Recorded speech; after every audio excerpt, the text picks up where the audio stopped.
Thailand நாட்டினுடைய தேசிய மலரே இந்த சரகொன்றை மலர் தான். இது எதுக்கு தேசிய மலரா வச்சிருக்காங்க அப்படின்னு கேட்டா அவங்க என்ன சொல்றாங்க, மன்னராட்சி, அந்த அரண்மனை, அந்த செழிப்பு, அந்த வளம், அதனுடைய குறியீடாக நாங்க இந்த மலரை பார்க்குறோம் அப்படின்னு சொல்றாங்க. இன்னும் சொல்லப்போனா சில கிரக பாதிப்புகள் சில பேருக்கு இருக்கும்.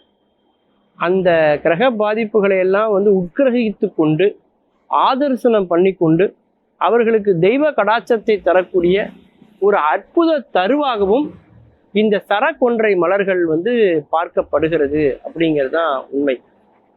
பீகார்லையும் சரி, பொதுவாகவே பெண்களே இந்த சரகொன்றை மலர்களை தலையில சூடிக்கொள்கிறத நாம பார்க்க முடியும்.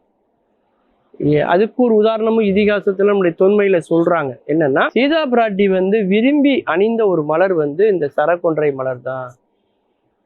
அதனாலதான் அவங்க அழகுல ராமர் காதல் வயப்பட்டார் அப்படிங்கிற செய்தியை நம்ம இதிகாசத்திலிருந்து தெரிந்து கொள்கிற போது இந்த மலர் எவ்வளவு தெய்வீகமான மலர் அப்படிங்கிறதும் நமக்கு தெரிகிறது.